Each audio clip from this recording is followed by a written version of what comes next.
Hello everyone, welcome back with me in English lesson for today. Okay, the topic that we will discuss for today is about if conditionals.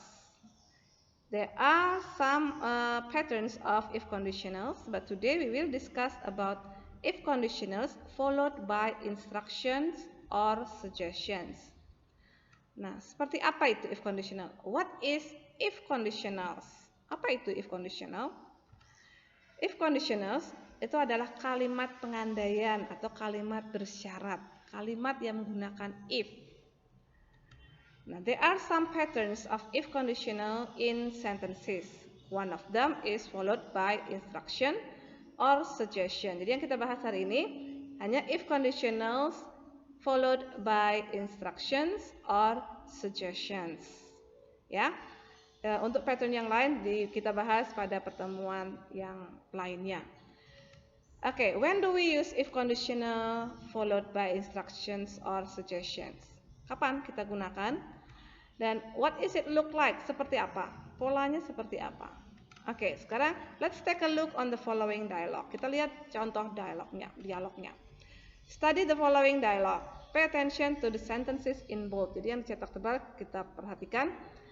Ini contoh dialognya. Oke, saya bacakan saja. This is a conversation between Yudi and Anneke. Okay. Hi Anneke, I'm going to backpack to Singapore for 3 days next holiday. Do you have any suggestions? You have ever visited Singapore, haven't you? Well, the most important thing is that if you visit Singapore, don't litter. Otherwise, you will be fined. Second, if you'd like to visit its tourist attractions, please prepare your stamina. Why? To reach those places, you have to walk for long distances from the train or bus stations. I see. Anything else? Yes, if you are going to explore the country by public transportation, buy a Singapore tourist pass. You can buy it at Changi Airport.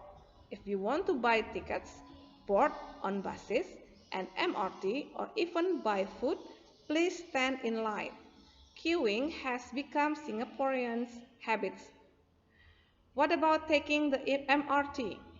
If you want to board the MRT, you have to queue on the edge of the entrance gate. If the train is crowded, you'd better stand up, although 2 seats on every row are vacant. These reserved seats are for elder or disabled people. Thank you for reminding me of this. It's very important. Ya, ini contoh dialog yang dicetak tebal itu adalah if conditionalnya. If conditional yang diikuti oleh instruction and suggestion. Apa itu instruction? Instruction adalah perintah, suggestion adalah saran. Jadi if conditional yang diikuti oleh perintah atau saran. Oke, kita lihat lagi. Nah, pay attention to the following sentences. Ini yang kita ambil dari dialog tadi.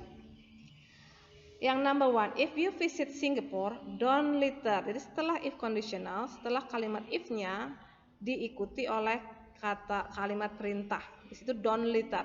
Jika kamu mengunjungi Singapura, jangan membuang sampah sembarangan. The second, if you'd like to visit its tourist attractions, please prepare your stamina. Please prepare your stamina itu juga instruction ya, bisa juga untuk suggestion. Jadi jika kamu ingin mengunjungi tempat-tempat turis wisata, tolong jaga atau persiapkan staminamu. If you are going to explore the country by public transportation, buy a Singapore tourist pass. Buy a Singapore tourist pass itu instruction. Jadi jika kamu ingin menjelajah kota atau negara itu menggunakan transportasi umum, belilah kartu pas turis untuk di Singapura ya. Those sentences are used to order or give suggestion in conditional sentence. Jadi gunakan untuk memberikan saran atau memberikan perintah dalam bentuk if conditional. Conditional sentences have different purposes. Jadi ada tujuan-tujuannya. Coba dilihat sekarang. Nah, ada patternnya di situ. if clause diikuti oleh imperative. Imperative itu instruction ya, bentuknya imperative. Contohnya tadi sudah, if we are going to explore the country by public transportation by a Singapore tourist pass. Bisa juga if conditional diikuti suggestion. Misalnya, if you visit Singapore, you may not litter. Suggestion. Atau diikuti general truth. Ini tujuannya untuk memberitahu faktanya. Misalnya, if you don't bring any beverage during your tour, you will be thirsty. Kamu akan haus kalau tidak bawa minuman ringan. If clause followed by a reminder, if you'd like to visit its tourist attraction, you must prepare your. Ini mengingatkan, you must prepare your stamina. Oke, if clause diikuti oleh dream atau wish, if you have spare money, you can buy delicious chocolate as souvenir. Ini hanya untuk harapannya dia, berharap diberikan coklat. Jadi sebenarnya kalau dilihat polanya, jadi if clause itu bisa diikuti oleh imperatif dan modals. Jadi if clause diikuti imperatif atau modal, bisa modal untuk suggestion, bisa modal untuk general truth, atau modal untuk reminder dan modal untuk dream atau wish. Jadi semua itu menggunakan modal dan imperatif. Coba kita lihat pola instructionnya atau model atau suggestionnya. Nah, pola untuk instruction. Jadi instruction itu seperti apa kalimatnya? Polanya adalah verb 1. Jadi kalau instruction itu hanya menggunakan verb 1. Misalnya go, atau misalnya clean the board, atau wash your hands. Jadi menggunakan kata kerja bentuk pertama. Kalau tidak ada kata kerja, kita menggunakan be ya. To be-nya bentuk be. Be patient, be on time, dan sebagainya. Kalau negatif, kita menggunakan don't, verb 1, itu ada verbnya. Don't go, don't speak. Dan kalau tidak ada to be-nya, tidak ada kata kerja, kita menggunakan to be. Misalnya don't be, non-verb, don't be late, don't be careless. Nah, ini contohnya. Bring a lot of money, kita menggunakan verb 1. Don't speak loudly, don't verb 1. Be patient, be non-verb. Don't be late, itu don't be non-verb ya. Oke, itu untuk instruction. Untuk suggestion atau menggunakan modal tadi ya, menggunakan modal. Modalnya apa saja? Lihat, ada menggunakan should, ada menggunakan can, may, will, must. Ini yang sering digunakan untuk giving suggestion. Setelah modal itu diikuti verb 1. Jadi menggunakan should diikuti verb 1. Can diikuti verb 1, may diikuti verb 1, will diikuti verb 1, must juga diikuti verb 1. Nah, kalau tidak ada verbnya bagaimana? Kita menggunakan be, sama seperti instruction menggunakan be. Jadi misalnya should be apa, can be apa ya. Ini contohnya. You may not enter the area. Ini kalau negatif tinggal nambah not aja.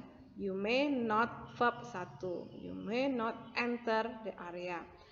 You should bring your passport. Jadi should diikuti verb 1. You will be amazed. Ini tidak ada kata kerja, kata sifat amazed. Jadi menggunakan to be-nya. You will be amazed. You must not bring food. Jadi ini yang negatif, tinggal nambah not. You must not verb 1. Bring food. Terakhir, you must be patient. Tidak ada kata kerja, adanya kata sifat menggunakan be. You must be patient.